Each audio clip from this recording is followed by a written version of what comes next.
গত 13ই মে তারিখ রাত অনুমান 11:45 ঘটিকায় ঢাকা বিশ্ববিদ্যালয়ের মেধাবী শিক্ষার্থী SM শাহরিয়ার আলম সাম্য সোহরাওয়ার্দী উদ্যানে কতিপয় দুর্বৃত্তের হাতে নির্মমভাবে খুন হন। ঘটনার সংক্ষিপ্ত সংবাদ প্রাপ্তির পরপরই ডিসি রমনা সহ শাহবাগ থানার পুলিশ ঘটনাস্থল পরিদর্শন করেন। ঢাকা বিশ্ববিদ্যালয়ের প্রক্টর মহোদয়ের নিকট থেকে ঘটনাটির সংবাদ প্রাপ্তির সাথে সাথেই আমি সংশ্লিষ্ট সকল পুলিশ কর্মকর্তাদের ঘটনাটির সর্বোচ্চ গুরুত্বের সাথে তদন্তের নির্দেশ প্রদান করি। আপনারা অবগত আছেন, চাঞ্চল্যকর এই হত্যাকাণ্ডের ঘটনায় শাহবাগ থানায় একটি হত্যা মামলা রুজু হয় এবং ঘটনার রাতেই পুলিশ ঘটনার সাথে সংশ্লিষ্ট 3 জনকে রাজধানী বিভিন্ন জায়গা থেকে আহত অবস্থায় গ্রেপ্তার করে। ঘটনাটির গুরুত্ব বিবেচনায় আমি নিবিড় তদন্তের স্বার্থে মামলাটি ডিবিতে স্থানান্তর করি।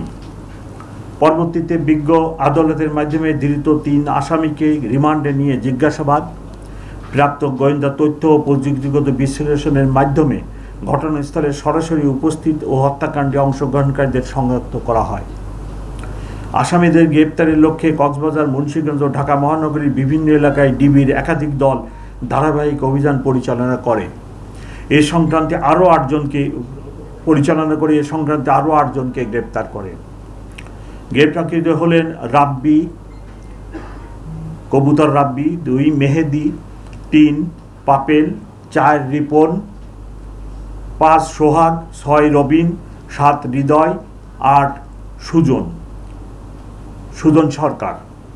গ্রেপ্তারকৃত আসামি মেহেদির দেখানোর মতে সোহরাওয়ার্দী উদ্যানের 3 নেতার মাজারের সন্নিকটে মাটি চাপা দিয়ে লুকিয়ে রাখা অবস্থায় হত্যাকাণ্ডে ব্যবহৃত 2টি সুইচ গিয়ার চাকু উদ্ধার করা হয়।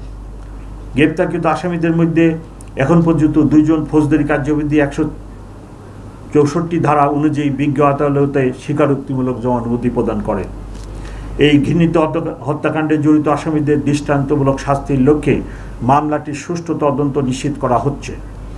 সম্ভাব্য দ্রুত সময়ের মধ্যে মামলাটির তদন্ত প্রতিবেদন বিজ্ঞ আদালতে দাখিল করা হবে এবং আমাদের পক্ষ থেকে দ্রুত গতিতে এই বিচার কার্য সম্পন্ন করার জন্য সকল উদ্যোগ আমরা গ্রহণ করব।